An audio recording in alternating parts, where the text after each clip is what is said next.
Have you ever sat by the window on a quiet afternoon and felt the weight of the years behind you?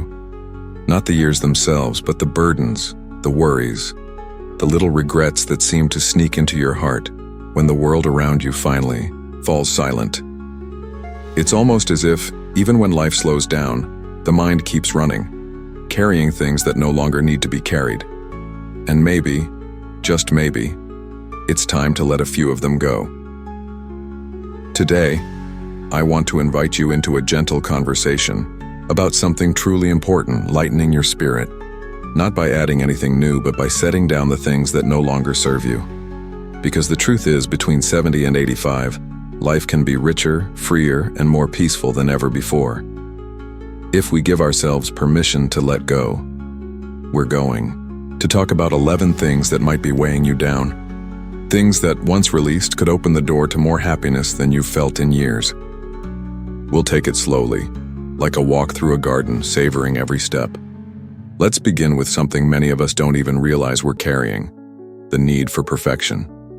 Somewhere along the way, maybe in raising a family, building a career, or even just keeping a home together, we developed this idea that things always had to be just right. Perfect meals, perfect holidays, perfect appearances. But perfection is a heavy load. And here's the beautiful truth: nobody remembers perfect. They remember the laughter, the love, the shared moments. So if your garden has a few weeds, or your hair isn't sitting just so, or you stumble over a word now and then, so what? That's not imperfection. That's life. That's real. And it's beautiful. Letting go of perfection means giving yourself permission to breathe, to laugh, to be fully and wonderfully human. And while we're here, standing in this space of honesty, let's talk about something else that's worth letting go of: old grudges. It's so easy to tuck away those little hurts, to hold on to the memory of a slight word or a forgotten kindness. Sometimes we think, it doesn't bother me. But deep down, those grudges take up space in our hearts, space that could be filled with peace instead. Think about it. Every grudge is like carrying a small stone in your pocket.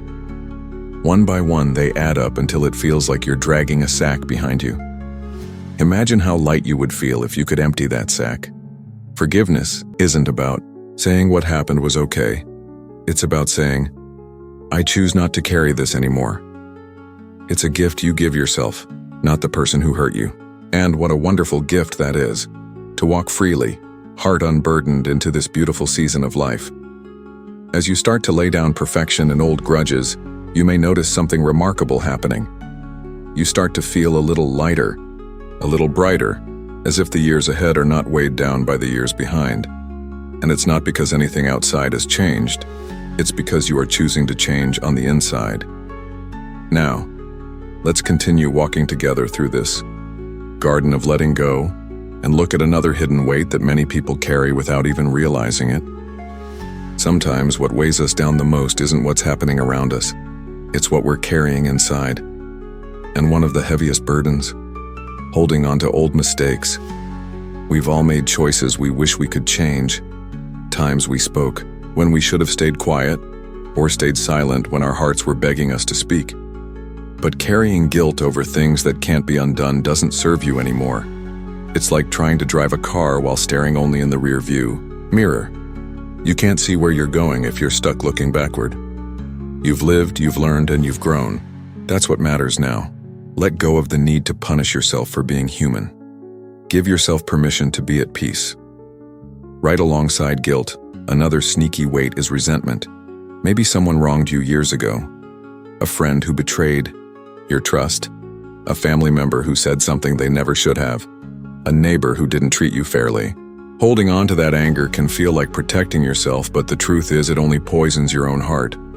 That resentment doesn't punish the other person. It punishes you. Imagine how much lighter you'd feel if you decided that today is the day you release it. Not for them, for you. You deserve to feel free. You deserve to wake up in the morning without that heavy cloud hanging over you. Forgiveness doesn't mean you're saying what they did was okay. It simply means you're choosing peace over pain. Another thing that often creeps into our later years is the need for constant approval. Maybe it shows up when you hesitate to wear that bright scarf you love because you're worried it's too much. Or when you second-guess sharing a story because you're afraid someone might judge you. But here's the beautiful truth. At this stage of life, you've earned the right to be unapologetically yourself. You don't need anyone's permission to laugh too loud, to dance even if you're offbeat, to pursue a passion that lights you up inside. Approval from others is fleeting, but approval from yourself? That's what lasts. Trust your own voice. Trust your own heart. You've walked too many miles to let someone else's opinion steer your path now. And speaking of expectations, let's talk about the need for life to always be fair. It's a hard one, isn't it? We grow up believing that good people are rewarded, that hard work always pays off, that kindness is always returned. But life isn't a perfectly balanced scale. Sometimes wonderful people face difficult trials. Sometimes blessings arrive in ways we didn't expect. When we let go of the belief that life must always be fair, we make room for gratitude, even when things aren't perfect. We start noticing the everyday gifts we might have overlooked before. A sunny afternoon, a kind word from a stranger, a phone call from a friend. Fairness may be unpredictable, but gratitude is always within reach. Now, there's one more heavy burden that often follows us into our 70s and beyond, and that's fear of change. It's tempting to cling to the familiar, to the routines, the old ways, the things we know by heart. Change can feel uncomfortable, even frightening. But if you look closely, you'll see that life itself is a constant dance of change. Seasons shift, children grow up, technology evolves, even the cells in our bodies renew themselves over time. Resisting change only creates tension. Embracing it, even gently, opens up new possibilities. Maybe it's learning a new hobby, reconnecting with an old friend, or simply choosing to see each day as an unwritten chapter. Change isn't something to fear. It's proof that you're still alive, still growing, still capable of wonderful new beginnings. And here's something powerful to remember.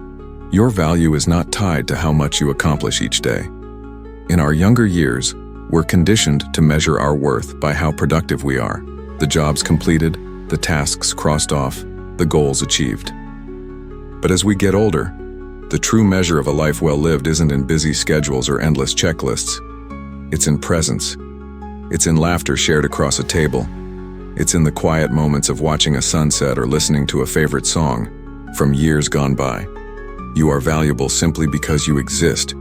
You don't need to prove anything to anyone anymore.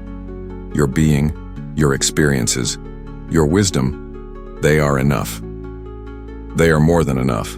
Another silent weight many carry is regret over time they feel was wasted, opportunities not seized, dreams left on the shelf.